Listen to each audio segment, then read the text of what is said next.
Okay. So I want to welcome everyone to another community conversation. We're really excited to have Dr. Terrenda White joining us this evening. And once again, we're hosting these community conversations really in an effort to connect with national leaders across the country who have emerged as proponents for children and equity and innovation in education. And each one of these is just getting better, and we're really excited tonight to have several of our Uniting4Kids members. So we'll do a brief introduction, and if you'll just say your name, who's joining our community conversation via the web tonight, that would be great. And then we'll get started with Dr. Wright and some questions on the topic of charter schools. What do they mean for American public education? What have they accomplished? And where have the challenges been? So, introductions real quickly. And where you're joining us from, maybe. Okay. I'm Teresa. I'm in Douglas County. I have children in Douglas County, and I'm joining from Grand Junction tonight.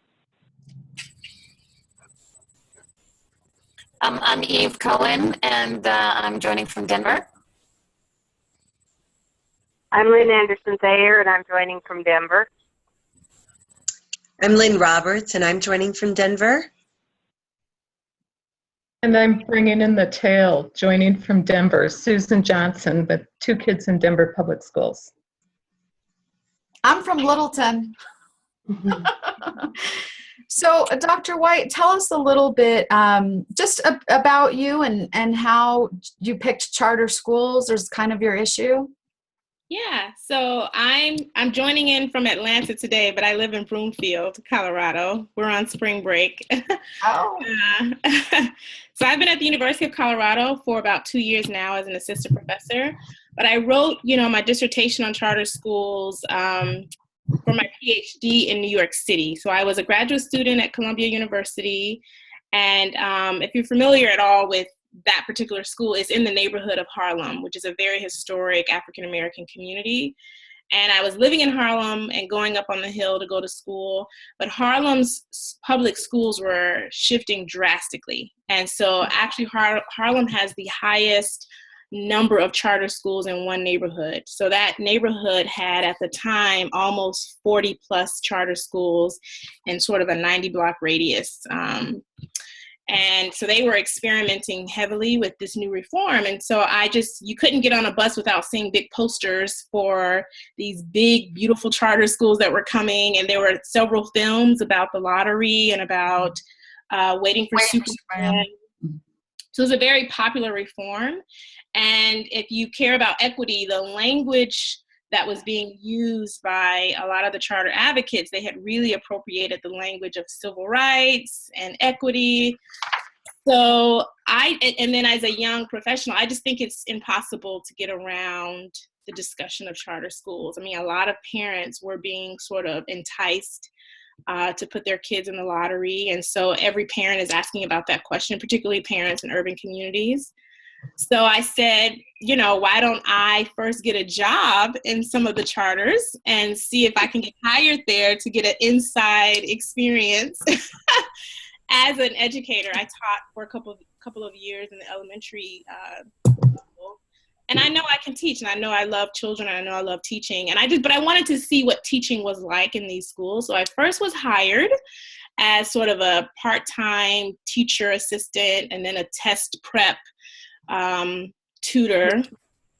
And then I asked if I could actually just study the school.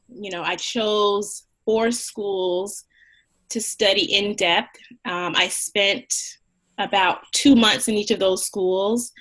And in one school, I spent almost 6 to 7 months in that school researching and interviewing teachers and principals and studying their practices. So it was very eye-opening, to say the least. I actually ended up interviewing about 30 principals of charter schools and 28 teachers of charter schools.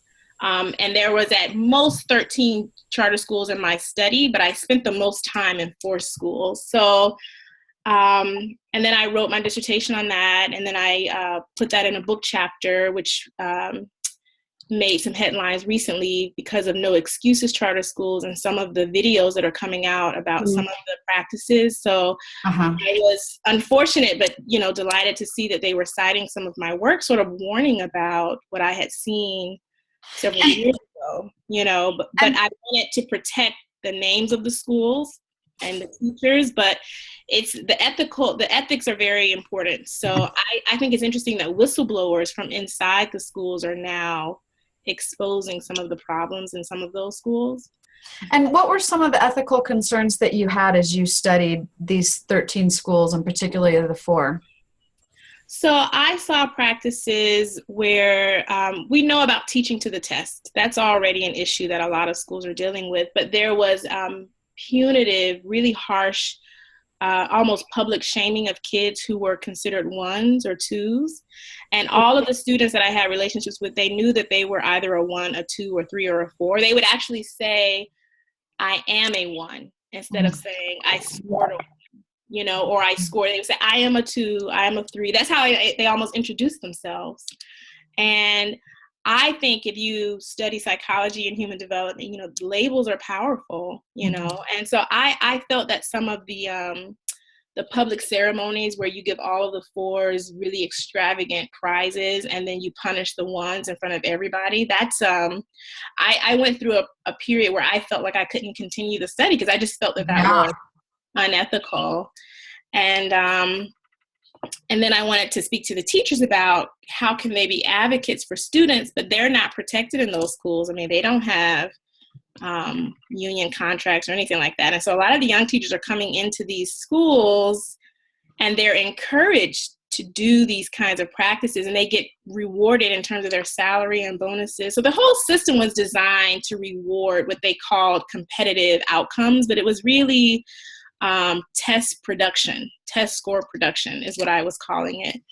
So, but not one adult felt as though that they were doing something that wasn't for equity. So I think this idea of equity is being used by everybody from all ends, and it's really difficult to nail down what is equity to you. What does that mean? For some people, it means getting good test scores, by any means necessary. So I wanted to continue to write about those practices, and I learned that Denver is a growing space for a charter sector. And some of the players in the New York region or in the New England area are here, but Colorado also has these other major players in the charter sector. And so I'm interested, instead of just studying them, I'm moving more towards teacher organizing and parent organizing, and trying to make transparent some of the practices I saw so that people know what they're getting. Who do you see as some of the major players, and what are their incentives? What are their payoffs for the charter industry?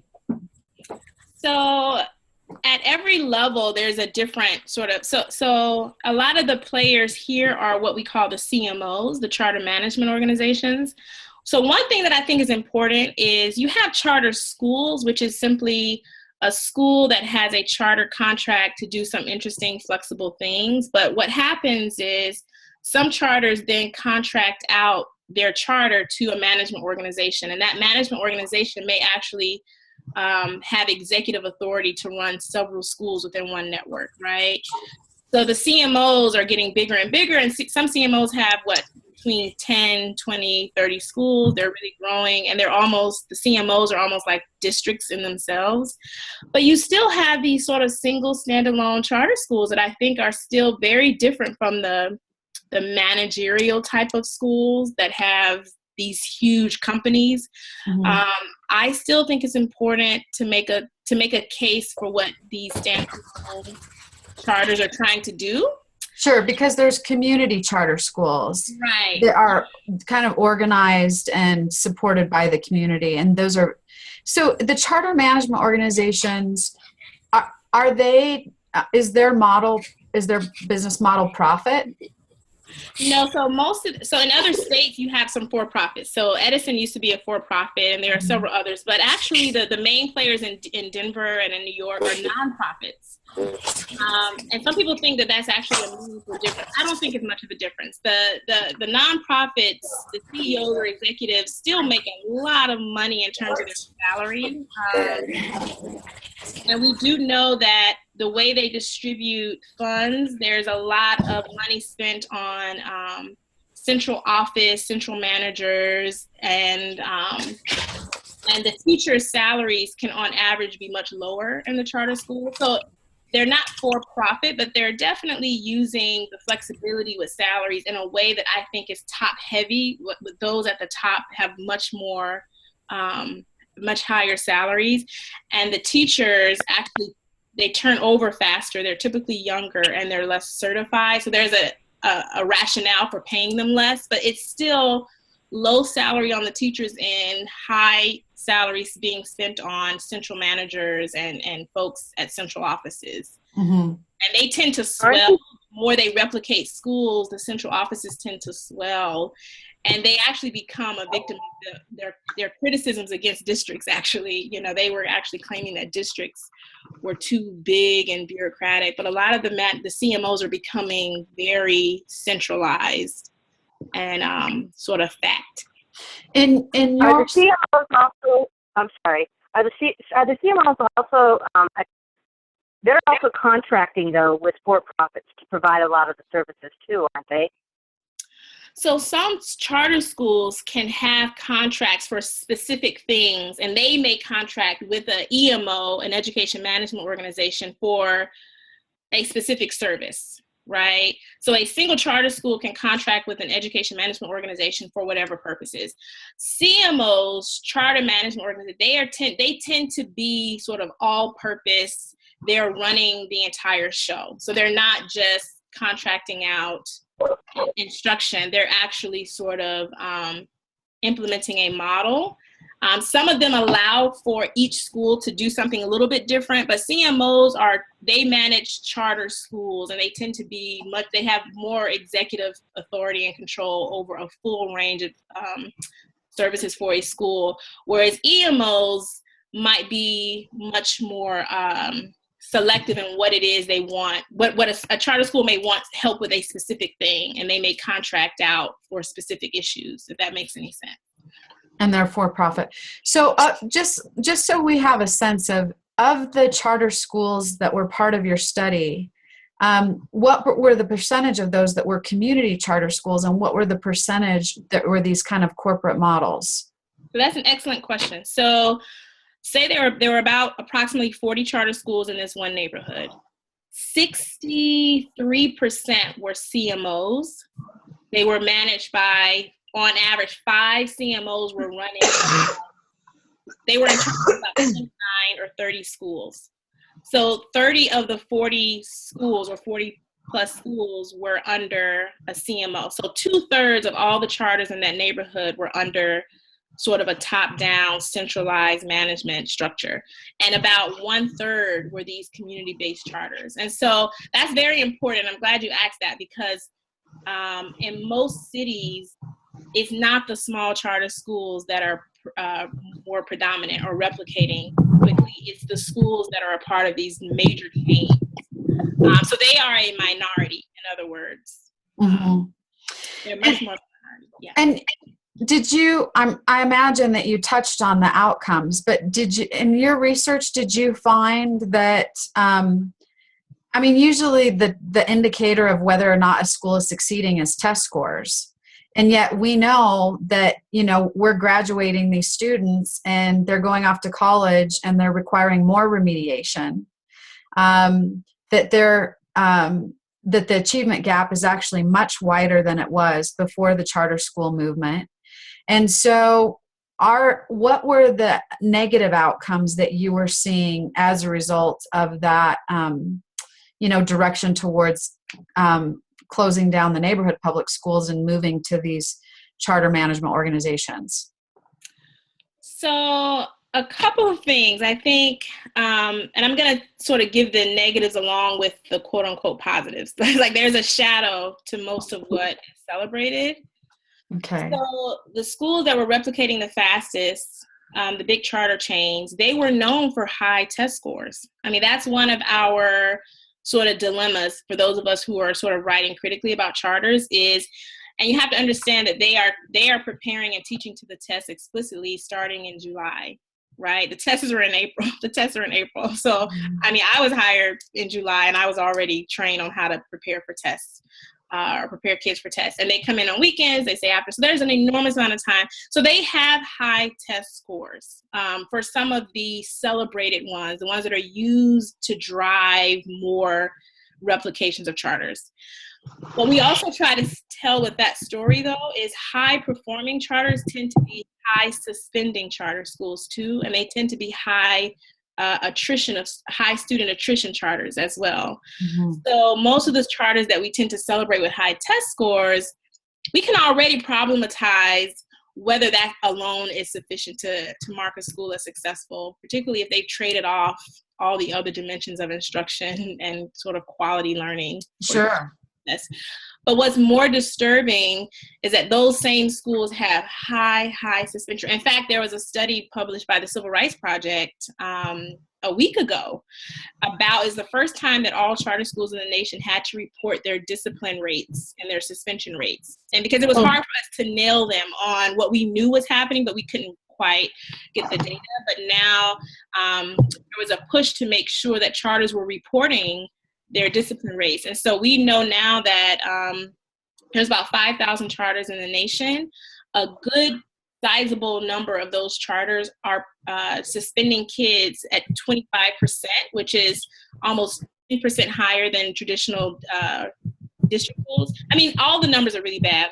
We have a suspension issue here, but charters have a much higher, and then overwhelmingly the charter schools that are enrolling students with African-American students and students with disabilities, they were suspending at almost 50% kids each year. So now we're questioning, can you borrow this civil rights language and this equity language when you are actually over suspending, even as you're under enrolling already? So basically we have two issues. We have these sort of charters, the nonprofits will report high test score outcomes, but they were underreporting or not reporting suspension rates, right? And we know that they were already under-enrolling students with disabilities and English language learners. So what we have now is the schools that were already under-enrolling our most vulnerable kids were also over-suspending them, okay?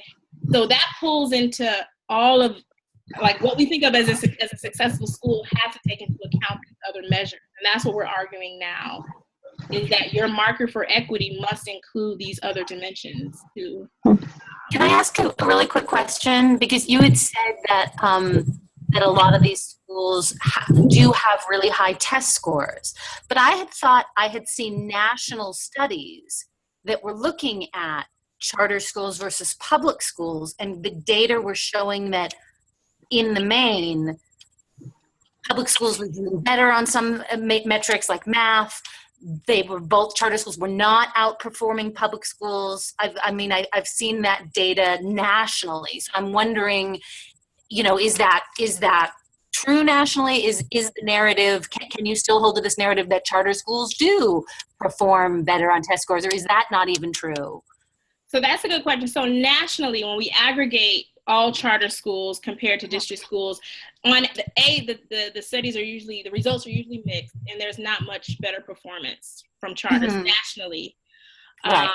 And then also there was that, those early studies that actually they were doing much worse. At one point they were only 17% of charters were outperforming district schools. Over time though, what they've started to do is to say urban charter schools, now they've disaggregated, because suburban charter schools that are serving white middle-class students do not perform better than suburban district schools that are serving white affluent students. And that's a very important distinction. The proliferations of charters over time, though, have increased in urban communities. And so now when you disaggregate the urban performance, the performance of urban charter schools compared to urban district schools, they were showing that those schools serving low-income kids were performing better, but those schools were also under ELL, disability, and over-suspending. Gotcha. And so that's where they were in their argument. So they had moved to, well, the urban schools are doing better. We can't talk about nationally, but urban schools are, and now we're saying actually urban schools are harmful in the way in which they're getting their scores. Right. So, but that's and are they suspending those students that they anticipate are going to get low test scores?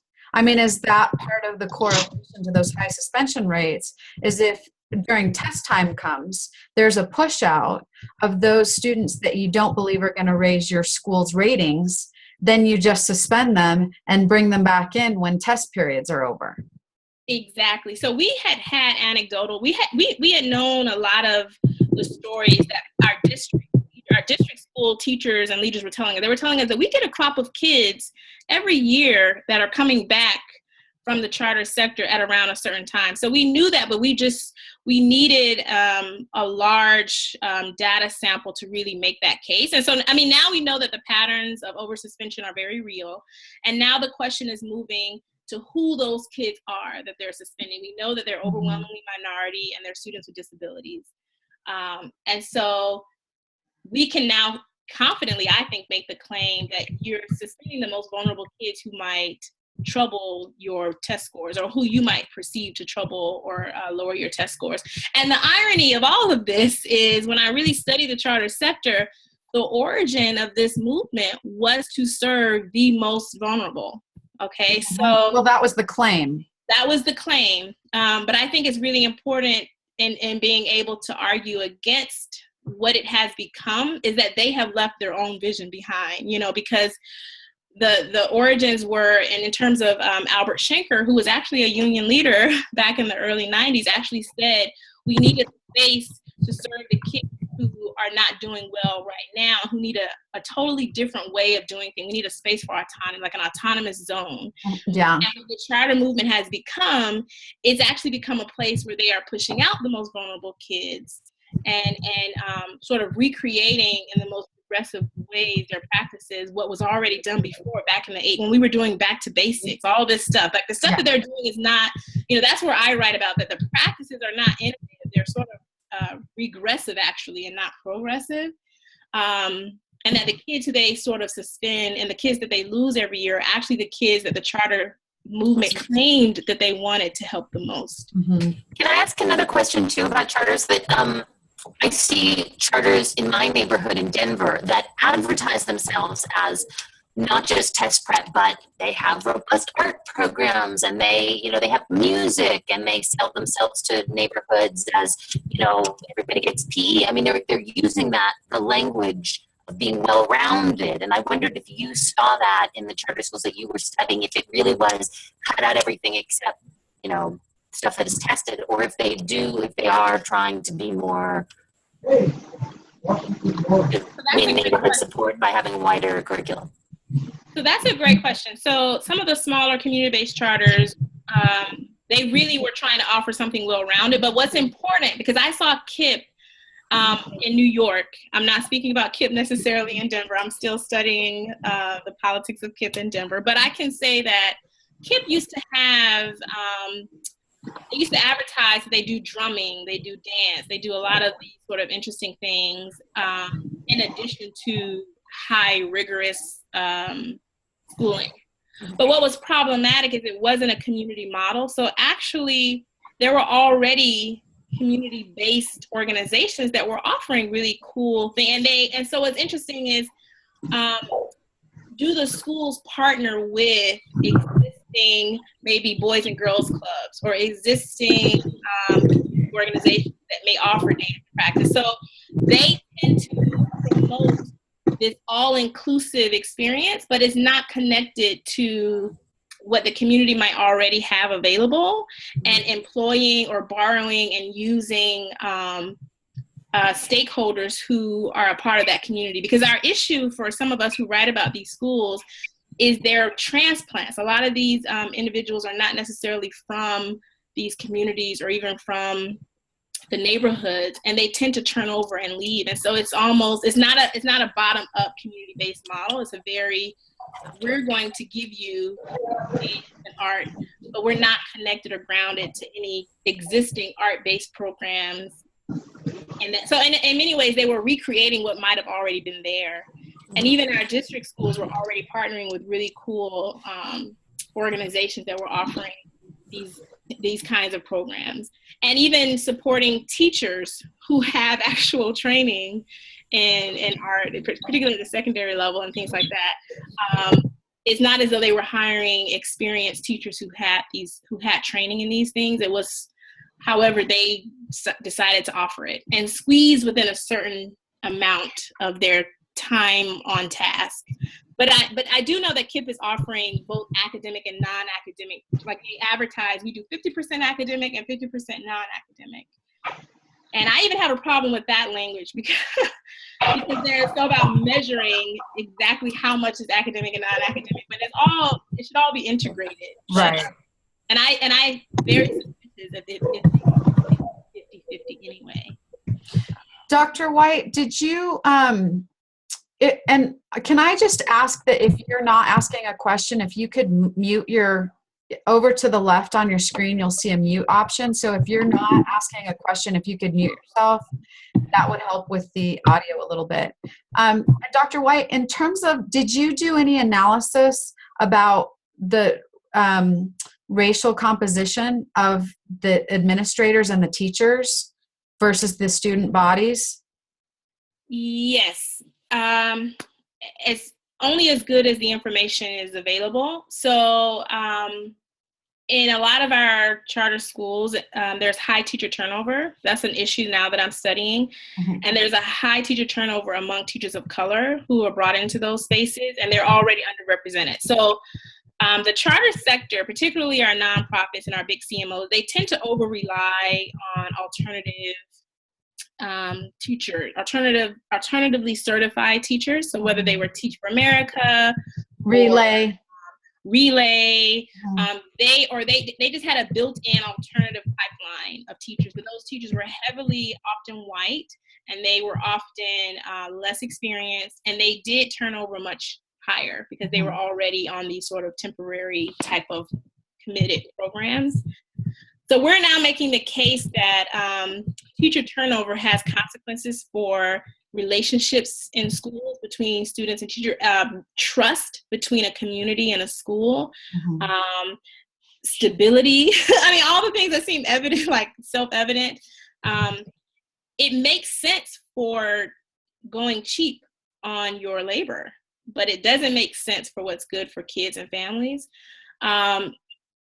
Now, my struggle in Denver now is that the mayor's office they're partnering with some of the major CMOs in Denver, and one of the people heading this new diversity initiative, they're recruiting teachers of color, but they're partnering with CMOs, and the person that's heading the initiative is a former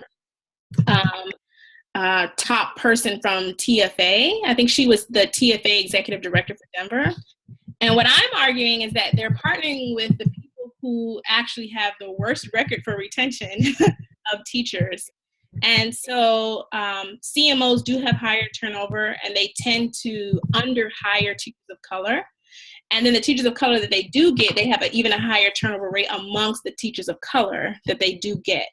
So, I mean, we have problems in terms of you do want more diversity, but I think the way you get diversity for teachers is you hire from the teachers who are in that city and in that community. There's a lot of grow your own programs where we have cadet programs where we're like bringing high schoolers who are already taking education classes and they're going to college and they want to be teachers. So we're doing some really innovative ways to get teachers of color from Denver, particularly Latino college students who are majoring in education. But if you can recruit from your neighborhood and from your city, you'll have less turnover. But they're very convinced that the alternatively certified teachers, the TFAers, are sort of the magic potion for teaching. And I'm actually a strong critic of TFA, and I'm a former TFAer.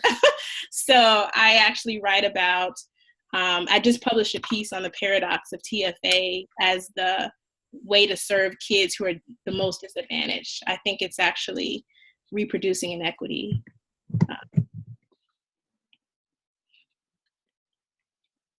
Although I think TFAs are very well intentioned. The qualifier. Qualifier. The qualifier.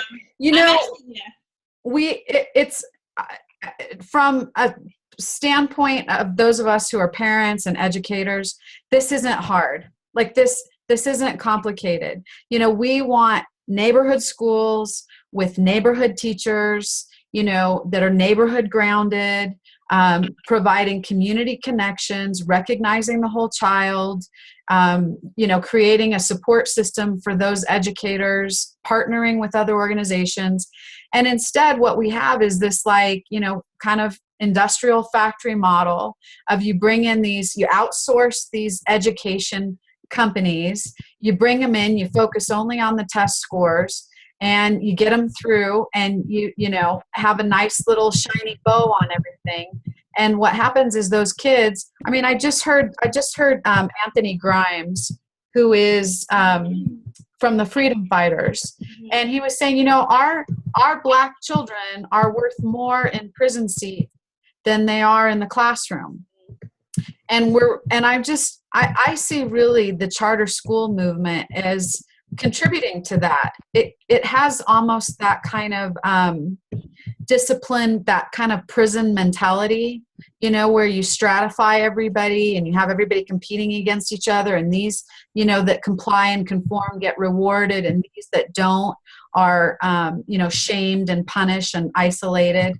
And yet somehow, we continue to see these really pretty advertisements about how charters have, offered alternatives in education and choice.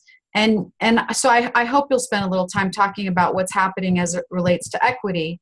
But our last guest on Community Conversations was Dr. Don Glines, and he gave us this picture of alternative schools 40 and 50 years ago when neuroscience was taking off, and there was a recognition of the fact that that traditional kind of the 3 R's really failed to engage the students, provide those kind of experiential learning experiences, and really tap into their own interest and build their own self-awareness that was what carried them through life.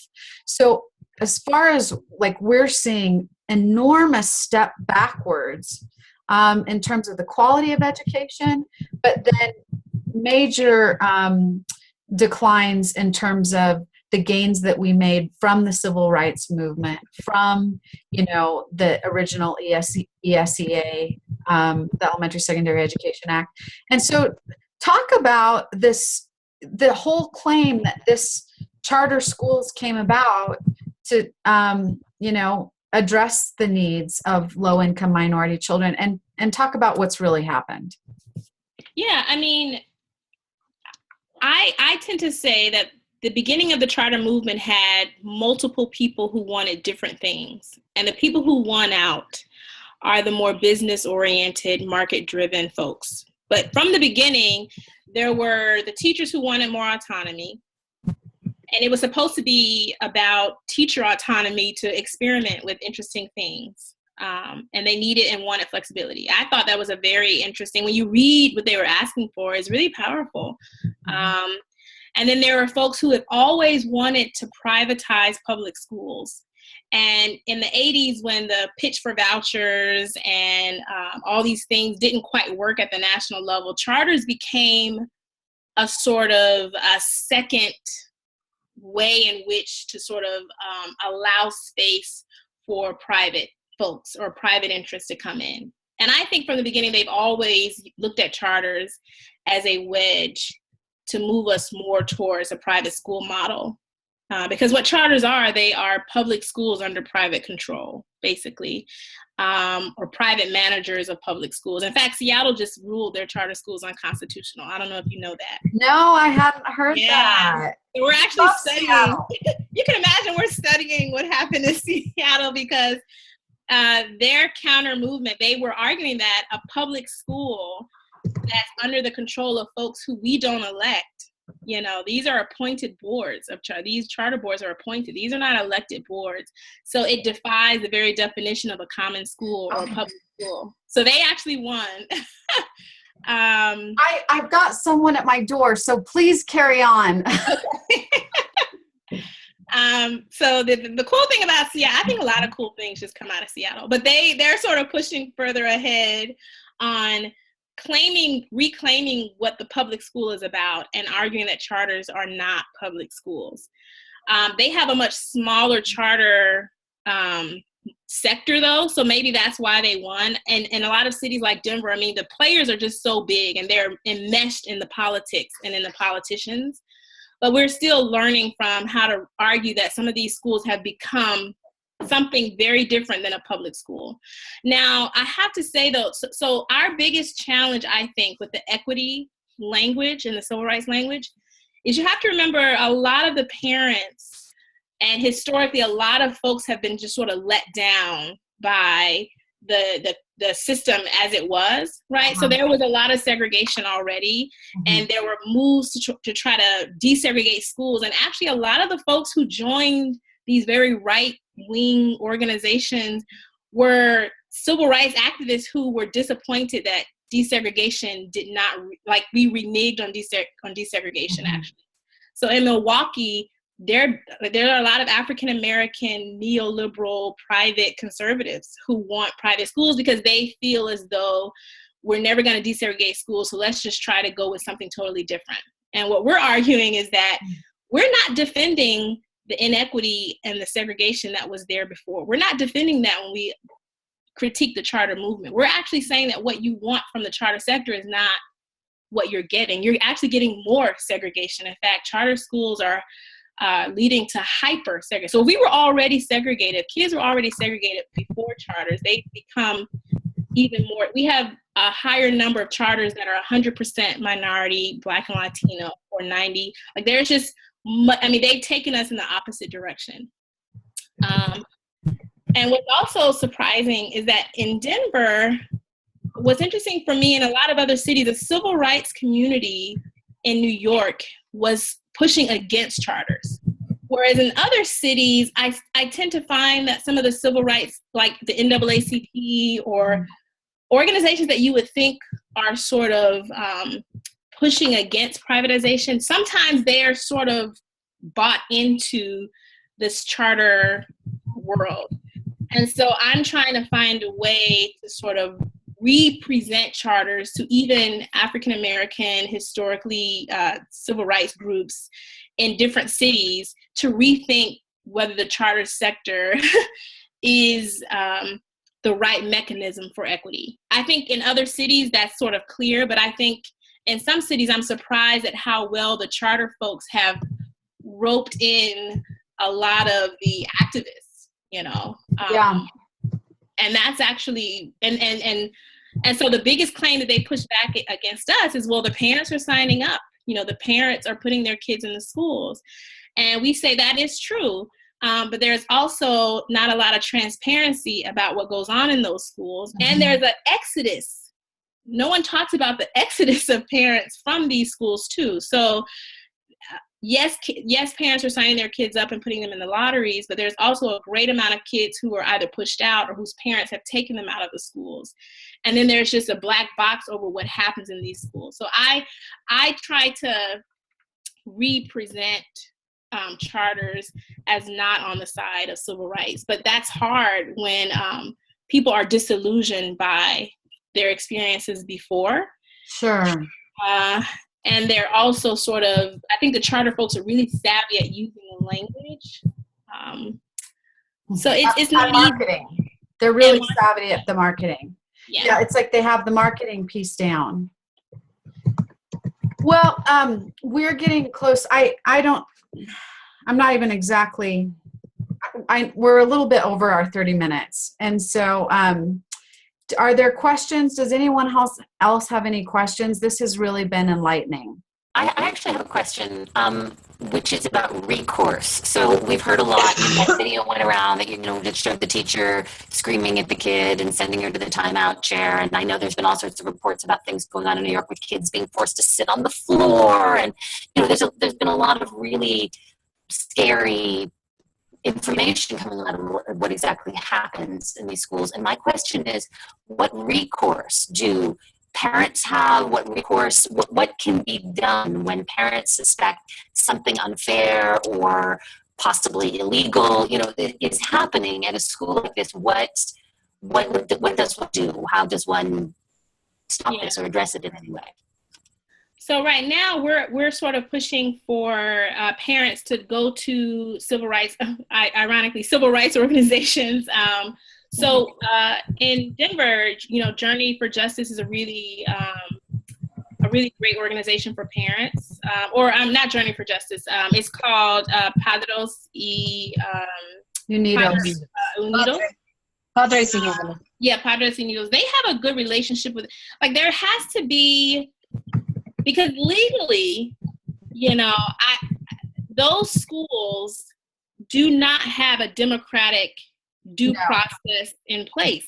That's actually one of my biggest warnings against parents, when they're thinking about the charters, is if something goes wrong, what recourse do you have? And that actually goes for teachers too, because they may notice something that's not right, but they don't even have recourse to speak out, to be advocates for kids. They could lose their job, actually. Even if they're trying to organize other teachers, they can lose their jobs. So I actually say there's not a lot of legal recourse on, formally. Now the new ESSA, the new Education's Every Child Succeeds or Every Student Succeeds Act, is pushing for charters to no longer be exempt from reporting key civil rights violations. So at the top, we're actually arguing that states no longer, it's important that charters have their flexibility. That's the whole point of charters, that they can be flexible. But there are some things that should not be waived. And we're arguing that, for example, discipline rates, suspension rates.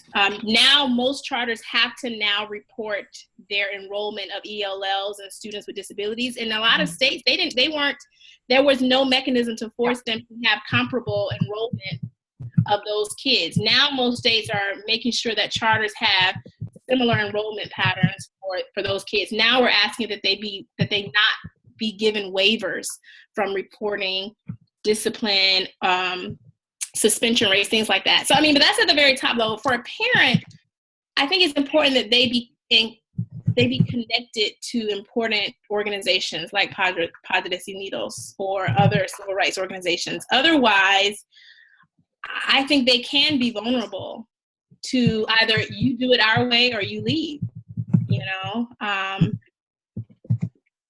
I wish I had a better answer though. Yeah. But that's actually the danger of these kinds of schools, is there's no formal process. Some schools are now doing parent surveys, but even that I don't think is sufficient. Some parents are organizing so that they can be on the charter board. There's usually no space reserved for a parent on those charter boards. Now people are pushing that there should be a parent representative on the board, on the charter boards. But until that is there, these are not democratic spaces, So. Yeah, most community-run charter schools, their entire board is parent-led or parent-teacher student-led, which is one way for parents to distinguish between a community-run charter and a CMO-run charter. Yeah. Well, any other comments tonight from our group? I have a quick question for Dr. White. You were referring to we are doing this, we are doing that. Who is we? That's a I'm like imaginary friends. There's like hundreds of you. And that's really, I'm like, oh, I'm so hopeful. I am hopeful. So, one of the reasons I took the job here or at University of Colorado Boulder is because NEPC, the National Education Policy Center, everybody who writes, all the fellows, there's a whole list of education policy fellows. And that means we are all researchers we write reviews of latest reports and we push back on whatever the narrative is coming. When I say we, I'm thinking of critical policy folks from the National Education Policy Center who are in the national conversation, constantly pushing back, you know. And I think we have a good little army. I think you do too. I think you do too. NEPC is really one of my favorite resources because it is so comprehensive, and there has been so much writing around charters, around standardized testing, around equity, around this false idea of, you know, what we call accountability. So, yeah, well, we so appreciate you being part of our community conversation. And, you know, we're, as activists and advocates for children, we're always looking at opportunities that we can help both inform other parents, engage students and teachers, and really grow the awareness of, you know, what's happening, what does it mean, and when it is unjust and when it is going against what our kids need and ultimately society, then what can we do to take up and take action and move things in a different direction. So we're going to stay in touch. I know we will. And if there are opportunities, you know, please look at Uniting4Kids as a way to share that message and share those opportunities. So any last comments, questions?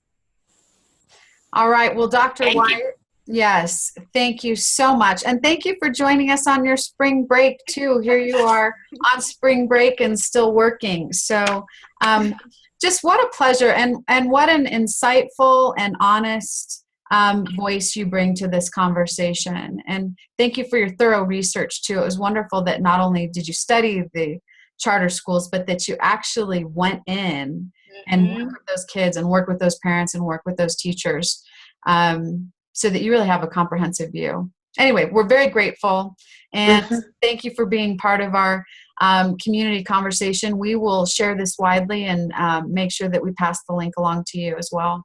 Thank you, Angela. It's always good to see you. Thank you. And hopefully I'll meet everyone again someday. Yes, indeed. We're having another appreciation dinner coming up, so we'll make sure you get an invite to that, and we can all connect. Oh, good, good. All right. Well, good night, everyone, and we'll see you at our next meeting, which is April the 3rd on a Sunday, and that's going to be a youth-led meeting at the Bob. So look for that email and announcement on the website. And Dr. White, you enjoy the rest of your spring break. Thank you. Okay. Good night, everyone. Take care.